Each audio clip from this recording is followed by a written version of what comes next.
La enfermera Elena Martín llevaba 10 años cuidando vidas en silencio. Nadie imaginaba que ese mismo silencio se convertiría en la prueba perfecta para hundirla, hasta que un perro retirado de la Guardia Civil olfateó la verdad que nadie más quiso ver. El pitido constante de los monitores era la única compañía de Elena durante el turno de noche en el Hospital Santa Clara de Madrid. Tenía 34 años y trabajaba en la unidad de cuidados intensivos desde que terminó su formación. Era conocida por dos cosas: su dominio absoluto de los protocolos médicos y su carácter reservado. No participaba en los chismes del hospital, evitaba las reuniones sociales del personal y jamás cuestionaba a sus superiores. Para la dirección era la empleada modelo. Para quienes tramaban algo oscuro en los despachos de la última planta, era el objetivo perfecto. Todo comenzó una madrugada de lluvia, cuando Elena atendía a Fernando Ibarra, un hombre de 65 años que se recuperaba de una cirugía cardíaca compleja. Según su historial, acababa de recibir la dosis máxima permitida de morfina para controlar el dolor postoperatorio. Debería haber estado tranquilo, casi dormido. En cambio, su corazón latía a más de 140 pulsaciones por minuto, su piel estaba empapada en sudor frío y sus manos se aferraban a la barandilla de la cama con desesperación. «Por favor, haced que pare», suplicó Fernando con los ojos llenos de terror. «Siento como si me arrancaran el pecho». Elena revisó de inmediato la vía intravenosa. Estaba limpia. Entonces recordó el frasco vacío que había desechado apenas 20 minutos antes. Con unas pinzas, lo recuperó del contenedor de residuos y lo examinó bajo la luz. Su estómago se encogió. El precinto de seguridad, normalmente rígido e imposible de manipular sin romperse, mostraba un fino cerco amarillento alrededor del borde metálico. Alguien había abierto el frasco, había vaciado la morfina, lo había rellenado con suero fisiológico y había vuelto a sellar la tapa con pegamento. Un escalofrío recorrió su cuerpo. Si Fernando había recibido suero en lugar de morfina, estaba sufriendo un shock por dolor extremo, completamente evitable. Elena actuó rápido, lo estabilizó con un sedante alternativo de un lote nuevo y sin manipular. A las 4 de la madrugada estaba de pie frente al despacho de la supervisora de enfermería, Rosa Duque, una mujer de postura rígida y mirada calculadora. A su lado se encontraba el doctor Álvaro Suárez, jefe de la unidad de cuidados intensivos, un médico carismático que atraía millones en subvenciones para el hospital. Elena colocó el frasco vacío sobre el escritorio y explicó todo: el pegamento, la reacción del paciente, su sospecha de que alguien estaba desviando opiáceos del sistema de dispensación automatizado. El doctor Suárez tomó el frasco entre sus dedos, su expresión cambió a una máscara de preocupación fingida. «Elena, esto es una acusación muy grave», dijo con voz suave pero firme. «Llevamos semanas con falta de personal, es comprensible que estés agotada». «Sé perfectamente lo que vi, doctor Suárez», respondió ella, con la voz temblando de convicción. El precinto había sido reabierto y vuelto a pegar. Alguien está sustituyendo la medicación por suero. Debemos revisar el sistema y avisar a la inspección farmacéutica. Rosa Duque intercambió una mirada fugaz con el doctor Suárez, una mirada que Elena no supo interpretar entonces, pero que recordaría el resto de su vida. «Deja el frasco con nosotros», dijo Rosa con voz calmada. «Abriremos una investigación interna discreta. No queremos generar alarma ni involucrar a la policía hasta saber exactamente a qué nos enfrentamos. Que esto quede entre nosotros por ahora». Elena asintió, confiando en la jerarquía del hospital. Salió aquella mañana con un peso enorme en el pecho, sin saber que acababa de firmar su propia sentencia profesional. 3 días después, al terminar su turno, Elena entró en el vestuario del personal para recoger su abrigo. Se quedó paralizada. Frente a su taquilla había 2 agentes de la Policía Nacional, 2 guardias de seguridad del hospital y Rosa Duque. La taquilla había sido forzada. «Elena Martín», preguntó uno de los agentes con la mano apoyada en el cinturón. «Hemos recibido un aviso anónimo sobre el robo de sustancias estupefacientes». Rosa dio un paso adelante, su rostro transformado en una máscara de decepción teatral. «Elena, no puedo creerlo. Viniste a mí intentando desviar las sospechas hacia otra persona. El agente abrió su bolsa de deporte y volcó el contenido sobre el banco. Entre su ropa y su botella de agua cayeron 4 cajas selladas de morfina hospitalaria y un grueso fajo de billetes. La sala entera contuvo la respiración. Elena sintió que las piernas le fallaban. «Eso no es mío», susurró con la voz quebrada. «Yo no puse eso ahí». Las esposas se cerraron alrededor de sus muñecas mientras sus propios compañeros la observaban en silencio. Antes del mediodía había sido despedida. Antes de la noche, su licencia profesional estaba suspendida y se enfrentaba a una condena federal de hasta 20 años de prisión. Habían elegido a la enfermera callada porque creían que no tendría voz ni fuerza para defenderse. Estaban completamente equivocados. Habían pasado 3 semanas desde el arresto. Elena vivía bajo una fianza colosal, conseguida hipotecando la casa de sus padres, confinada en su pequeño piso de las afueras de Madrid. Se había convertido en un fantasma dentro de su propia vida, despojada de su carrera, su reputación y su futuro. Su único ancla a la cordura era Rocco. Rocco era un pastor belga malinois de 35 kilos. Para los vecinos era solo un perro grande y de aspecto intimidante que ella había adoptado. Pero Rocco había sido, durante 6 años, un perro de detección de narcóticos de la Guardia Civil, entrenado para trabajar en los controles fronterizos más duros del sur de España.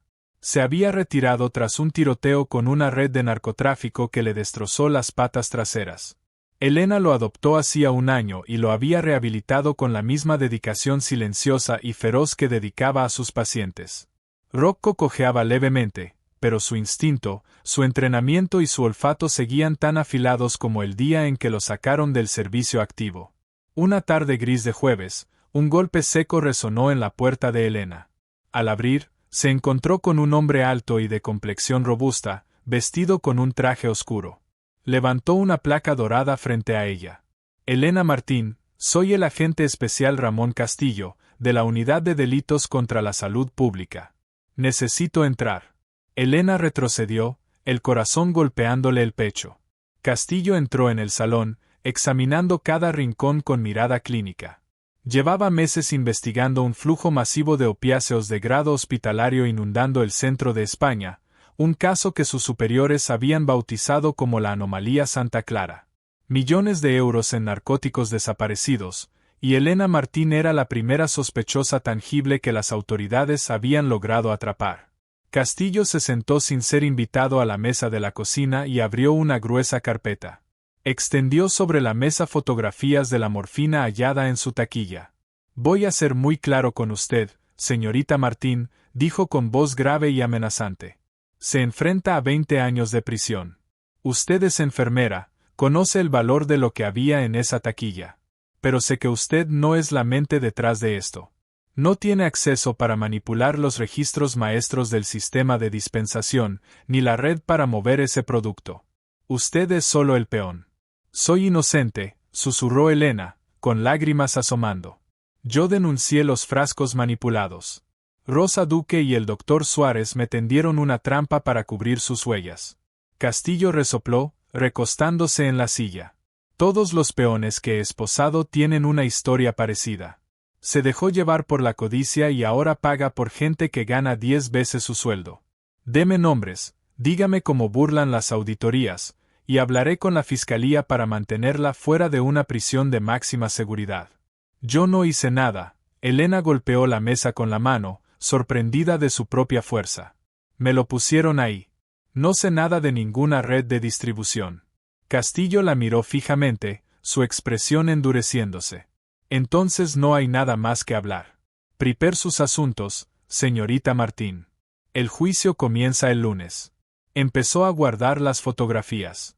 Fue entonces cuando el sonido rítmico de unas uñas sobre el suelo de madera interrumpió el silencio. Rocco entró trotando en el salón. Castillo se quedó inmóvil.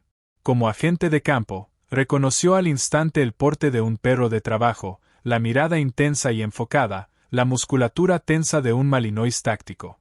«¿De dónde ha sacado ese perro?», preguntó Castillo, su mano acercándose instintivamente a su arma. «Lo adopté», respondió Elena, secándose las lágrimas. «Es un perro retirado de la Guardia Civil. Trabajaba en los controles fronterizos del sur». Castillo enarcó una ceja, mirando a Rocco con un destello inesperado de respeto. Vaya. Pero Rocco lo ignoró por completo. El perro tenía una misión.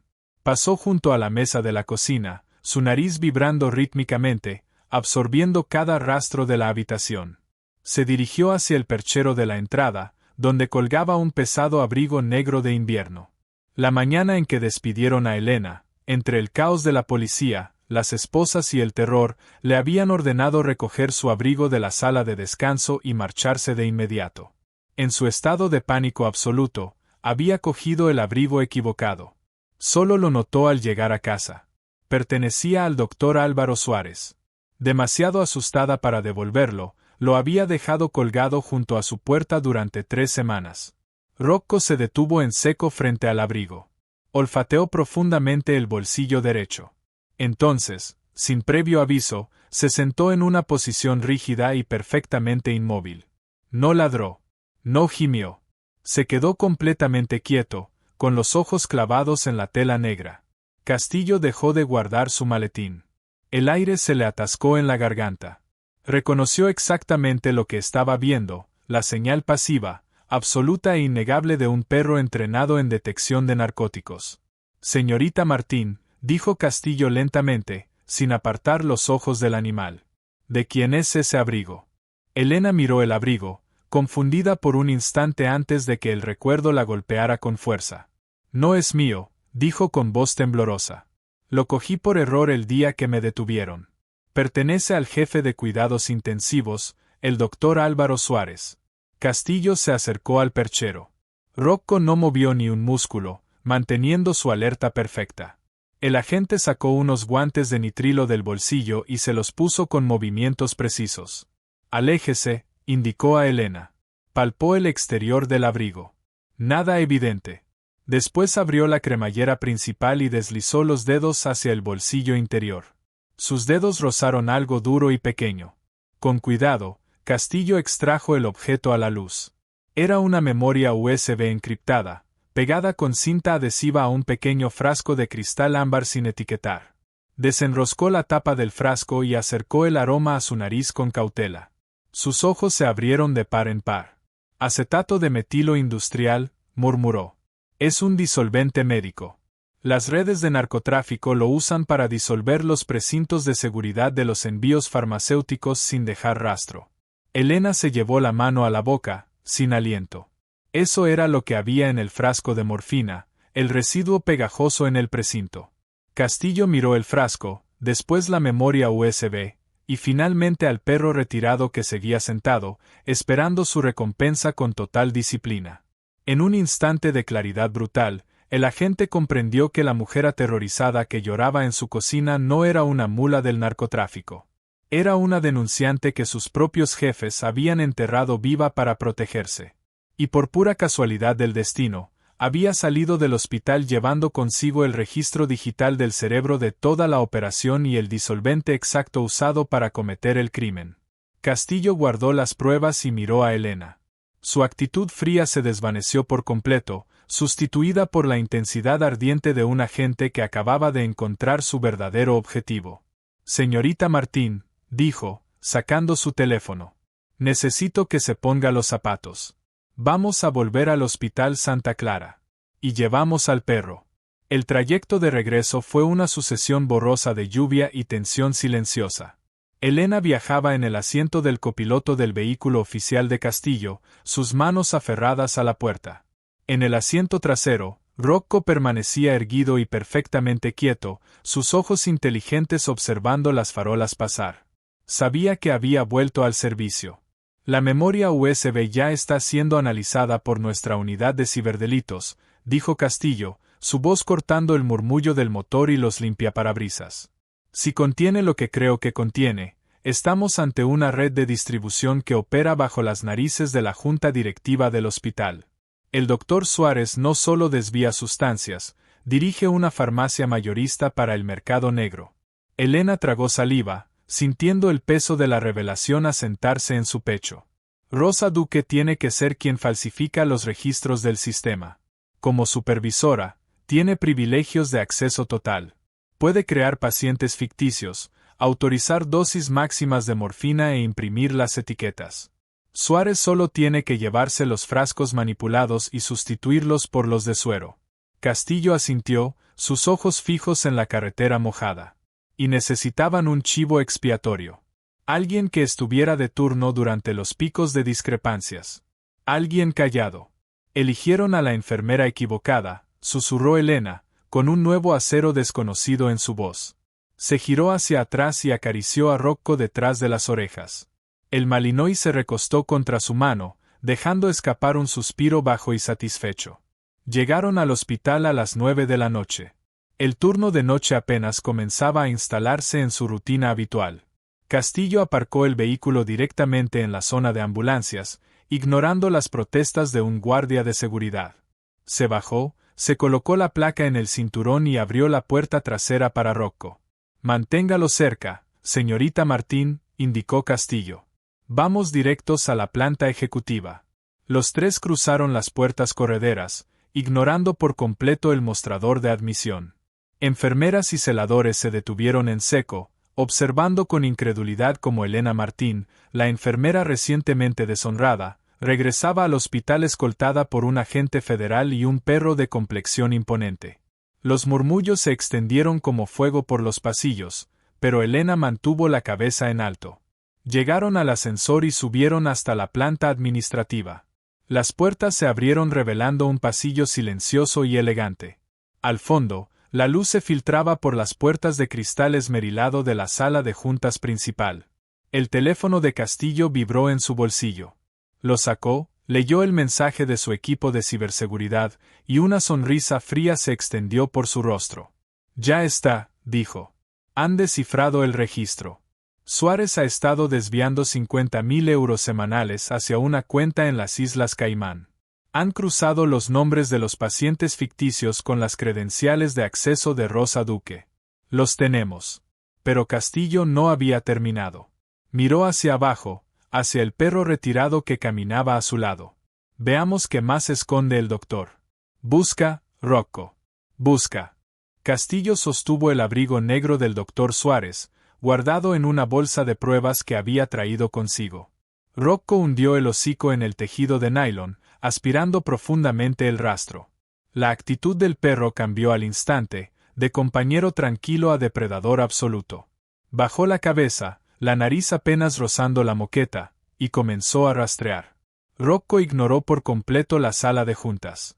En su lugar, arrastró a Elena por un pasillo secundario y estrecho que conducía al almacén de archivos privados del hospital, una sala que casi nadie visitaba salvo el personal de limpieza.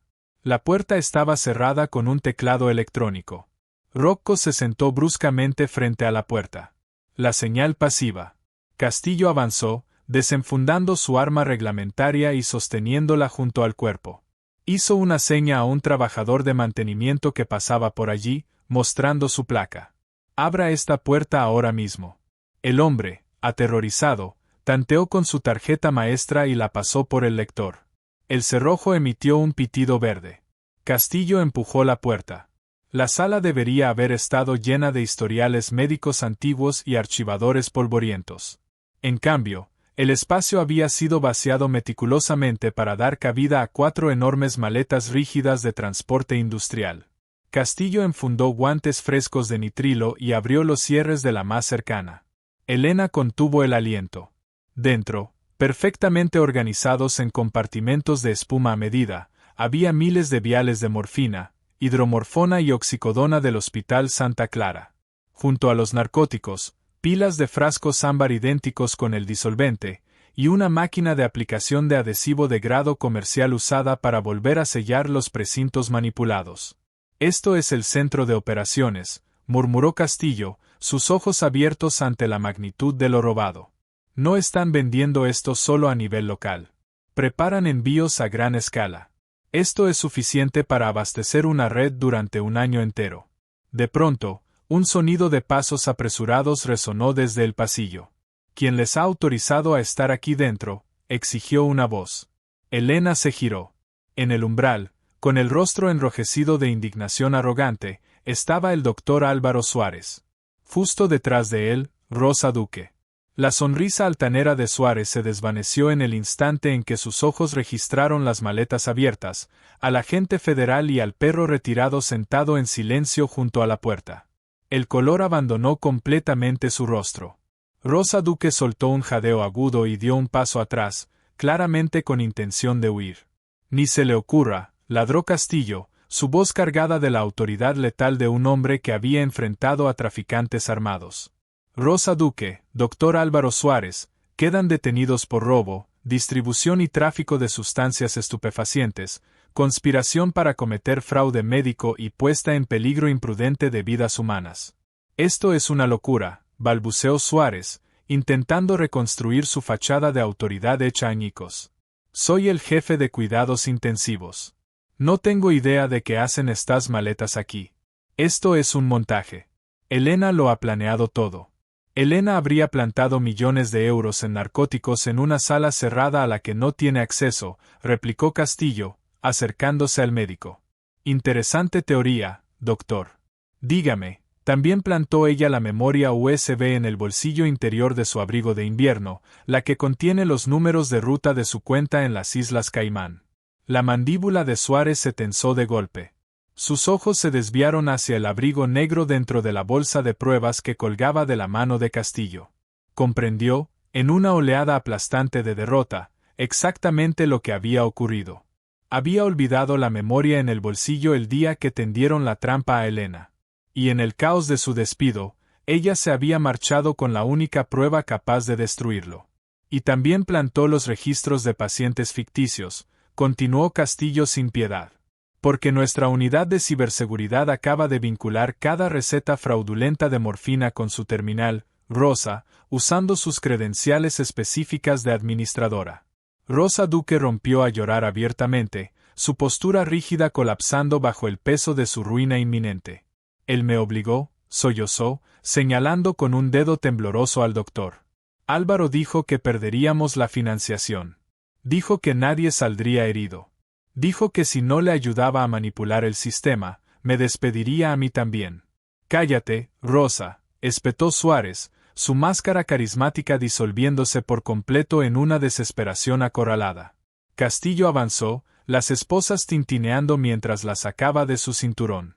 Dese la vuelta, doctor. Manos a la espalda. Suárez vaciló, sus ojos recorriendo frenéticamente el pasillo, calculando las probabilidades de una huida desesperada hacia la salida de emergencia. Rocco percibió el cambio en la tensión del aire. El Malinois dejó escapar un gruñido profundo y gutural, mostrando los dientes en una exhibición aterradora de disciplina canina. Suárez se quedó paralizado al instante, levantando las manos en rendición absoluta. En cuestión de minutos, la planta administrativa se llenó de agentes federales y policía local. El personal del hospital, que semanas atrás había dado la espalda a Elena, observaba ahora en un silencio absoluto y paralizado como el doctor Álvaro Suárez y Rosa Duque eran conducidos esposados a través del vestíbulo principal. Elena permanecía junto al mostrador de enfermería, sosteniendo la correa de Rocco, sintiendo como el peso que había aplastado su pecho durante casi un mes finalmente se disolvía. Ya no era solo la enfermera callada. Era una superviviente que había mirado de frente a una injusticia imposible y se había negado a dejarse enterrar por ella. Las consecuencias de la anomalía Santa Clara fueron monumentales. La investigación federal, liderada por el agente Ramón Castillo y apoyada de forma decisiva en el registro digital recuperado por Elena, culminó en el desmantelamiento de una de las redes de desvío farmacéutico más grandes de la historia reciente de España. Las conexiones con el crimen organizado fueron cortadas, las cuentas en el extranjero fueron intervenidas, y millones de euros en fondos hospitalarios robados fueron recuperados. El doctor Álvaro Suárez fue acusado de decenas de delitos federales. Durante el juicio, ampliamente cubierto por los medios, su defensa intentó presentarlo como víctima de un sistema sanitario roto, pero el volumen abrumador de pruebas y el testimonio devastador de Rosa Duque, quien aceptó un acuerdo con la fiscalía, sellaron su destino. Suárez fue condenado a 38 años de prisión sin posibilidad de libertad anticipada. Rosa recibió una condena de 12 años por su papel en la conspiración y por poner en peligro a pacientes críticos como Fernando Ibarra. En cuanto a Elena Martín, su vindicación fue completa. El Colegio Profesional de Enfermería emitió una disculpa pública formal y restituyó de inmediato su licencia. El Hospital Santa Clara, temiendo una demanda civil catastrófica, le ofreció una compensación económica sustancial y el puesto de directora de operaciones de cuidados críticos, junto con una revisión total de sus protocolos internos de seguridad. Elena aceptó la compensación, asegurando su futuro económico y liquidando de una sola vez la hipoteca de sus padres. Sin embargo, declinó educadamente el puesto directivo. El hospital guardaba demasiados recuerdos oscuros. Unas semanas después del juicio, Elena se encontró sentada en una oficina moderna y luminosa en el centro de Madrid. Frente a ella, el agente Ramón Castillo, notablemente más relajado sin su equipo táctico. Rocco dormía en el suelo entre ambos, con un enorme hueso de piel de vaca descansando entre sus patas delanteras. La unidad está ampliando su área de supervisión sanitaria, dijo Castillo, deslizando una carpeta gruesa sobre la mesa. Tenemos los recursos, la placa y los perros. Pero nos faltan personas que entiendan de verdad los protocolos de farmacia en cuidados críticos. Necesitamos una consultora, alguien que sepa cómo deberían funcionar estos sistemas y, sobre todo, cómo pueden ser manipulados por quienes los dirigen. Elena bajó la mirada hacia la placa oficial de colaboradora federal que descansaba sobre la carpeta, con su nombre impreso en letras negras y firmes. Es un trabajo exigente, añadió Castillo, inclinándose hacia adelante. Auditará hospitales por todo el país, sacando a la luz la corrupción oculta. No será un trabajo silencioso. Elena tomó la placa entre sus manos, pasando el pulgar sobre el sello oficial. Miró a Rocco, el perro retirado que le había salvado la vida, y después a la gente que la había escuchado cuando el resto del mundo le había dado la espalda. Pensó en Fernando Ibarra, aferrado a la barandilla de su cama en pleno ataque de dolor, y en todos los pacientes anónimos que habían sufrido para que unos hombres codiciosos llenaran sus bolsillos. Una sonrisa genuina y confiada se dibujó en su rostro, la primera sonrisa real en meses. Creo que ya he estado callada demasiado tiempo, agente Castillo, dijo mientras se colocaba la placa en la chaqueta. Cuando empezamos. La enfermera perfecta para culpar se había convertido en su peor pesadilla, y aquella mujer callada estaba finalmente lista para hacer ruido. Todo comenzó con un perro retirado capaz de olfatear la verdad y devolverle a una mujer el valor de romper el silencio. La verdad siempre encuentra la manera de salir a la luz, sobre todo cuando un perro leal está en el caso. ¿Qué os ha parecido el increíble descubrimiento de Rocco y la lucha de Elena por la justicia? Contádnoslo en los comentarios y decidnos si queréis ver qué ocurre cuando el agente Castillo y Rocco irrumpen en el Hospital Santa Clara. No olvidéis darle a me gusta, compartir esta historia increíble con vuestros amigos y suscribiros para más dramas reales llenos de emoción.